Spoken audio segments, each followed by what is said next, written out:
नमस्कार, मैं हूँ रविंद्र जैन और आप देखना शुरू कर चुके हैं सबकी खबर। आज हम बात करेंगे मध्य प्रदेश के 3 पूर्व मुख्यमंत्री, उनके बेटों के बारे में।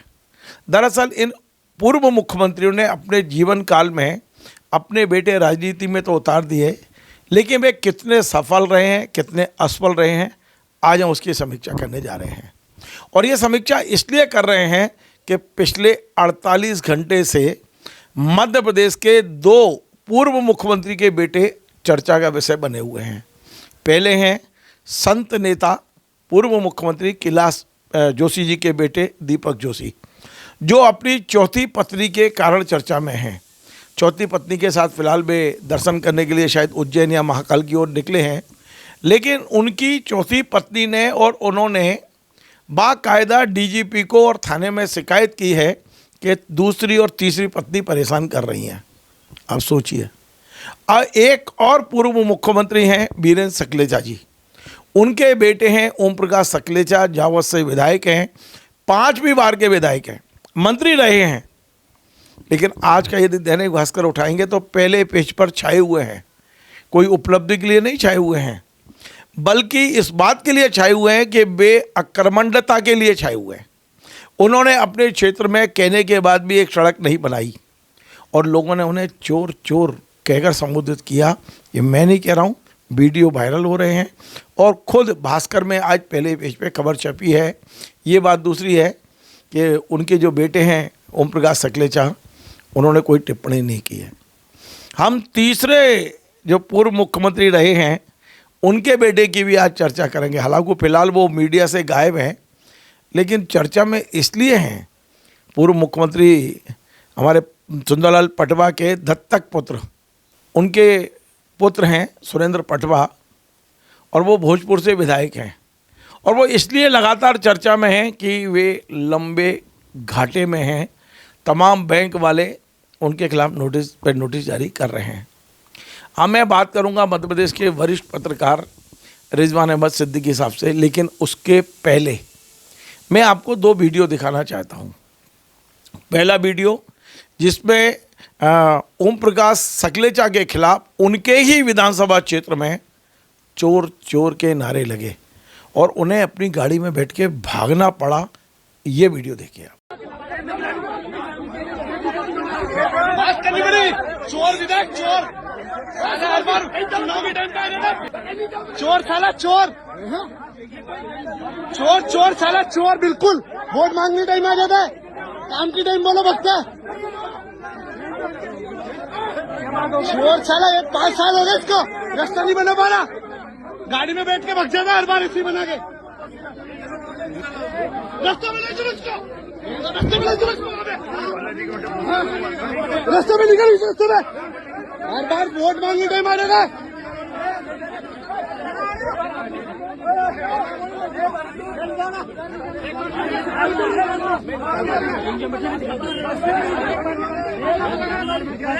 आपने ये वीडियो देख लिया है।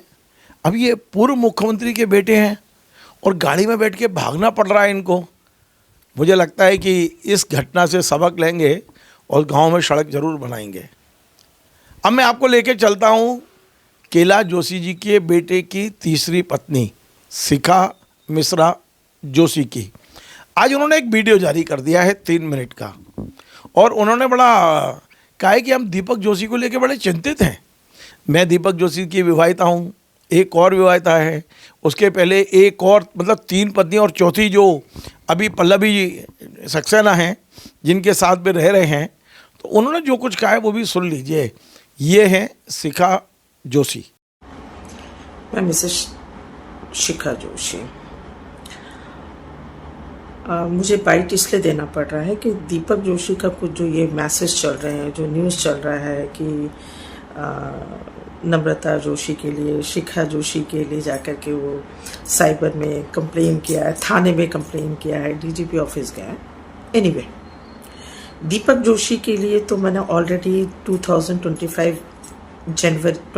जनवरी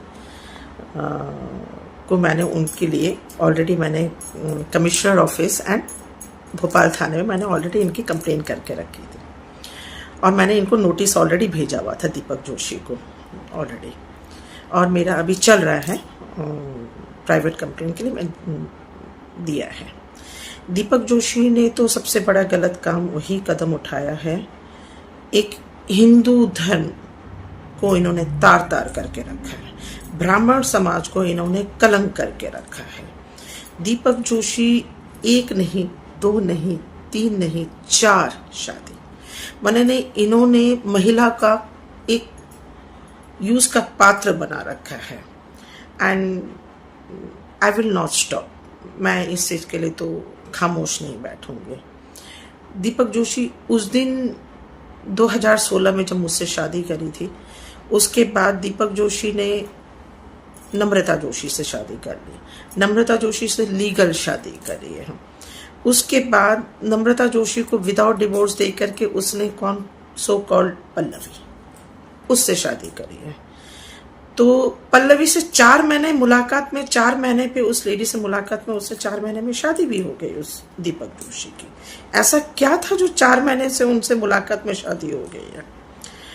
क्योंकि पल्लवी सक्सेना का जो बैक का रिकॉर्ड है वो मैं आप लोग को स्टेटमेंट दे दूंगी आपको, जो 2015 20 अक्टूबर का किसी अधिकारी का था।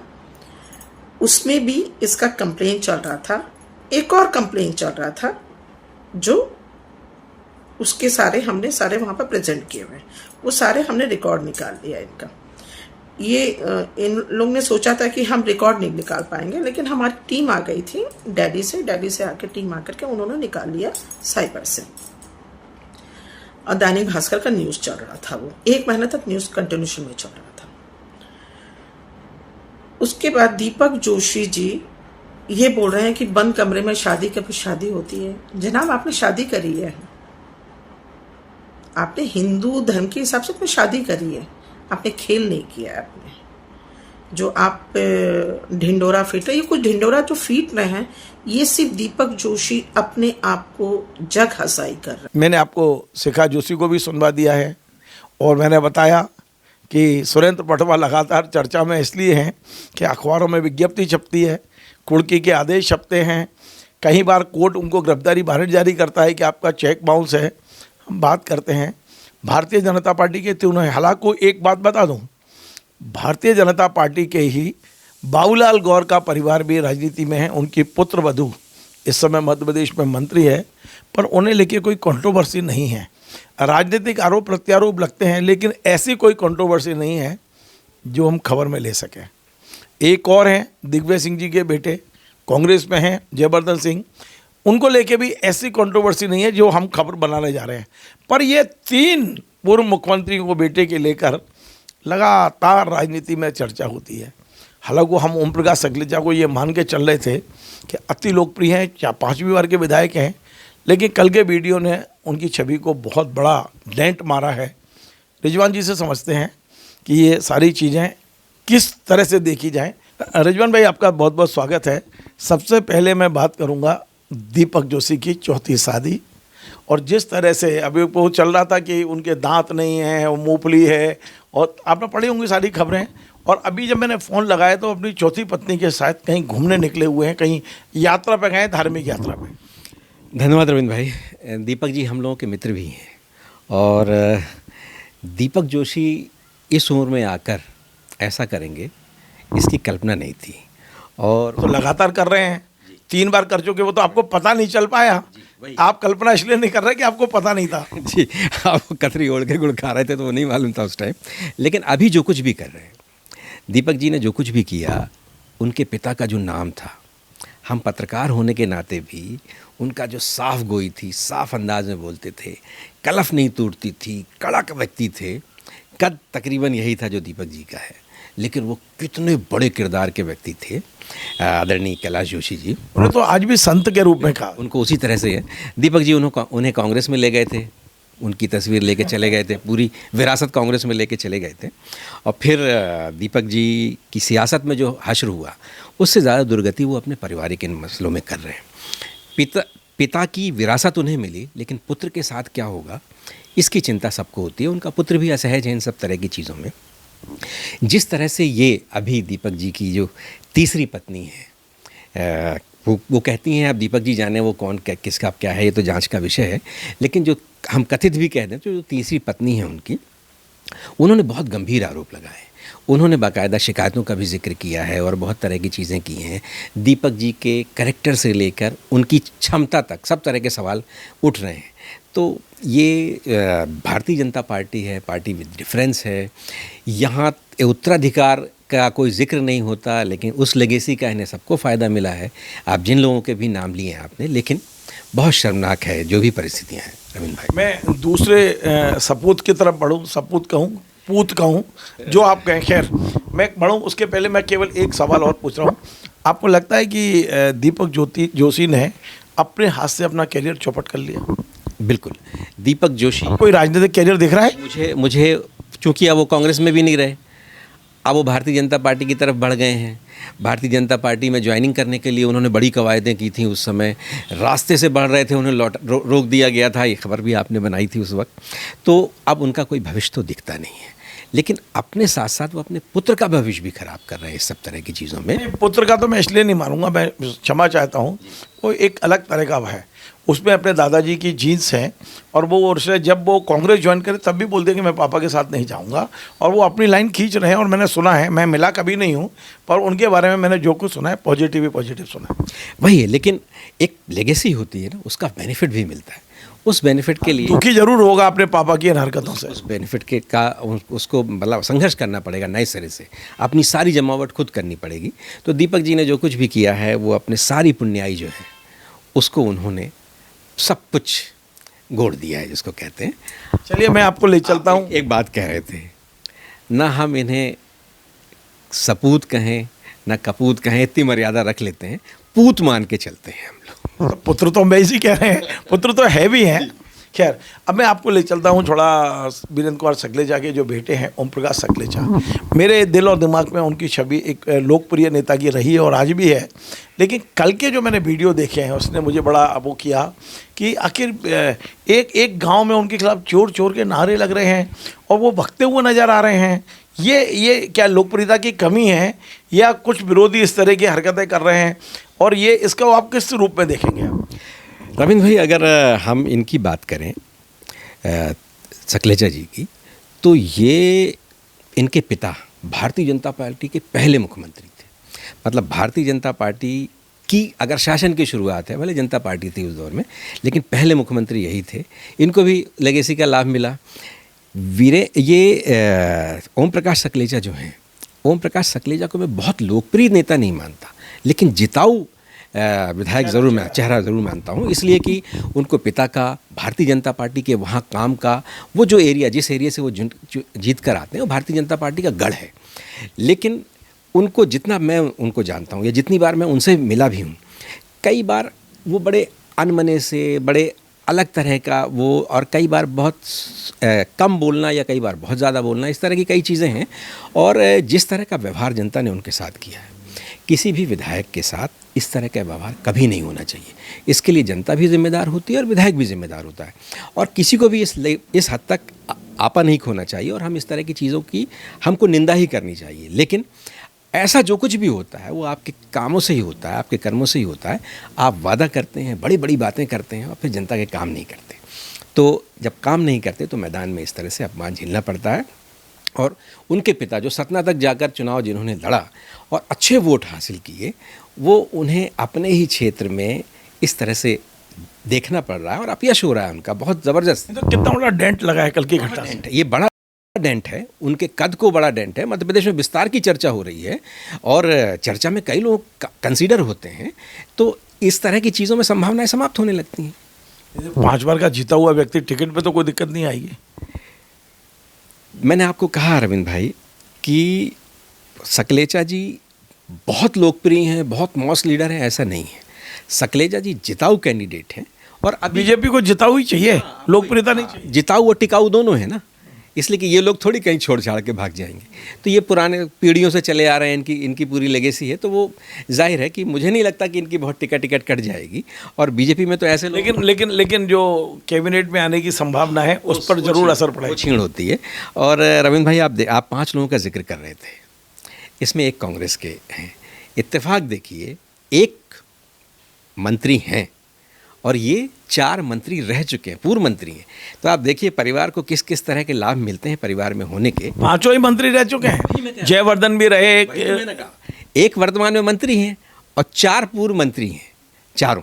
तो चारों मुख्यमंत्रियों के बेटे और 4 पूर्व मंत्री हैं। तो जाहिर है परिवार का बहुत बड़ा लाभ मिलता है, लेकिन आपके ऊपर उत्तराधिकार की जिम्मेदारी थी, आप उतना संभाल नहीं पा रहे। चलिए मैं आपको ले चलता हूँ जरा भोजपुर की ओर। यहाँ से विधायक हैं सुरेंद्र पटवा जी। सुरेंद्र पटवा जी सुंदरलाल पटवा के दत्तक पुत्र हैं, उनके राजनीतिक उत्तराधिकारी हैं। मैं ये देखता हूँ कि लगातार अखबारों में छपता रहता है कि उन पर कर्जा बहुत हो गया है। ऐसा क्या हुआ है? और उनकी अलोकप्रियता केवल एक ही कारण से है कि नोटिस छपते हैं कि इन्होंने पैसा नहीं चुकाया, चेक बाउंस के केस चल रहे हैं, कभी गिरफ्तारी वारंट निकलते हैं।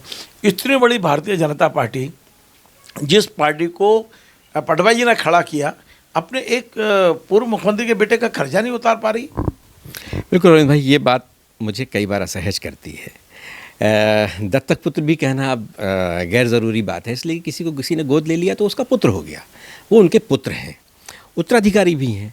और पटवा जी का बहुत बड़ा योगदान है भारतीय जनता पार्टी को मध्य प्रदेश में खड़ा करने का। लेकिन बहुत ज़्यादा पैसे नहीं है, कुछ करोड़ों में हैं ये पैसे। वो भारतीय जनता पार्टी जिसके लिए इस तरह के पैसों का कोई बहुत मोल है ही नहीं, अफराद पैसा है, उस भारतीय जनता पार्टी का एक पूर्व मंत्री, एक विधायक और एक इतनी बड़े परिवार का व्यक्ति सड़क पे गली गली अपमानित होता है। आए दिन उसकी खबरें छपती हैं, कई नोटिस आते हैं, कई तरह के वारंट आते हैं, बहुत तरह की चीज़ें। और जाहिर है एक तरह से वो दिवालिया हो गए हैं इस तरह की चीज़ों में। और वो किस परिवार से आते हैं? व्यापारी परिवार है, जाहिर जैन परिवार से आते हैं। तो जाहिर है एक व्यापार को समझने सूझबूझ रखने वाला परिवार, बड़े स्मार्ट से व्यक्ति भी हैं और उनका कद पद दोनों बड़ा था। रिजवान भाई, लोग ये बोलते हैं कि राजनीति के कारण से वो अपने व्यवसाय पर ध्यान नहीं दे पाए और उनके साथ जो जुड़े हुए लोग थे उन्होंने बहुत बड़ा घाटा कर दिया उनको। मतलब उन्होंने कोई कर्जा नहीं लिया, कोई उन्होंने, मतलब आप ये नहीं कह सकते कि कर्जा तो लिया है, लेकिन उन्होंने कोई ऐसी उनके अंदर कोई ऐसी आदत नहीं थी कि कोई जुआ खेल गए हों, MCX कर गए हों। लेकिन मुझे लगता है कि जिन पर उन्होंने भरोसा किया उनके कारण से वो कर्जे में चले गए। रविंद्र भाई, इनसाइड बहुत ढेर सारी स्टोरीज़ हो सकती हैं, लेकिन आप जब कोई जिम्मेदारी लेते हैं, आप विधायक हैं, आप जिम्मेदारी लेते हैं, तो आपकी जिम्मेदारी तो है। और जिम्मेदारी, और फिर इस तरह की परिस्थितियां क्यों हैं, आपकी इतनी दुर्गति क्यों है कि अब आपकी कोई साख नहीं है, आप वो पैसे चुका सकते थे। बहुत ढेर सारी बैंक की स्कीमें। ये सवाल जो आपका है ना, एक विधायक है, मंत्री रहे वो, और जब वो कर्जा हुआ तब वो मंत्री थे, लेकिन उन्होंने कभी भी ये आरोप नहीं लगा कि उनके विभाग से उन्होंने कोई रिश्वतखोरी की हो। विधायक के रूप में भी उन पर कोई इस तरह के आरोप आज तक नहीं लगे हैं। और यही कारण है कि कर्जे में होने के बाद भी भोजपुर की जनता ने उन्हें प्रयार किया और जितवाया। लेकिन ये तो मानेंगे आप कि उन्होंने राजनीतिक स्वच्छता और राजनीतिक ईमानदारी अपने जो पिता हैं उनकी बनाए रखी है। आज तक उनके ऊपर कोई भ्रष्टाचार के आरोप तो नहीं लगे। बिल्कुल, ये बात बिल्कुल सच है। लेकिन इस तरह की परिस्थितियों में आपको लापरवाह, आपको और बहुत तरह की संज्ञाएं दी जा सकती हैं। हाँ, अच्छे वोटों से जीतते हैं, हर बार जीतते हैं, और अलग ज़्यादा वोटों से जीतते हैं। और मतलब वो दहाई से आगे बढ़ के तिहाई तक, 3 उस पे तक जाकर वो चुनाव जीतते हैं। और सुरेश पचौरी जैसे दिग्गज नेता भी उनसे हार गए। तो जाहिर है कि उनका एक क्षेत्र में उनका एक प्रभाव है और बहुत कुछ वो उनका खुद का बनाया हुआ है, इसलिए कि वो लगातार चुनाव लड़ रहे हैं, लगातार वो भी जीत रहे हैं। जैसा आप ओम प्रकाश अखलेचा के बारे में बात कर रहे थे। लेकिन आप इस चीज़ से बच नहीं सकते कि आपने अपने उत्तराधिकार को, जो जिम्मेदारी आपको दी गई थी, आपने उसको मटियामेट किया है, मिट्टी में मिलाया है, इसलिए कि आपने अपने पिता, आपने अपने परिवार और भारतीय जनता पार्टी, सबको आपकी वजह से अपयश झेलना पड़ा है। चलिए, बहुत बहुत धन्यवाद। तो आपने सुना, आज हमने एक नई तरह का कार्यक्रम बनाया और ये कार्यक्रम हमारा था मध्य प्रदेश के 3 पूर्व मुख्यमंत्रियों के बेटे जो लगातार चर्चाओं में हैं, विवादों में हैं। कोई अपनी चौथी शादी के कारण विवाद में है, कोई अपने क्षेत्र की जनता की नाराज़गी के कारण विवाद में है, और कोई अपने कर्जे के कारण विवाद में है। आज हम रिजवान भाई ने कई बातों को स्पष्ट और कई को इशारे में कहा है, और उन्होंने ये ज़रूर कहा है कि अब दीपक जोशी का कोई राजनीतिक भविष्य बचा नहीं है। जो ओम प्रकाश सकलेचा हैं वो जिताऊ तो हैं, लोकप्रिय नहीं हैं। और इसके अलावा अंतिम उन्होंने ये भी कहा है कि सुरेंद्र पटवा बेशक कितने भी कर्जे में रहे हों, लेकिन उन्होंने कभी पद का दुरुपयोग नहीं किया है। ये सुकून की बात है। निश्चित तौर पे आज हमने तीनों पूर्व मुख्यमंत्रियों को बेटे की समीक्षा की है।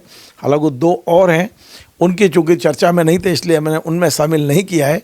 जो 3 सपूत कपूत क्या मेरे को नहीं मालूम है, उन्होंने पूत कहा है, 3 बेटे जो चर्चा में हैं, आज हमने उनकी समीक्षा जरूर की है। नमस्कार।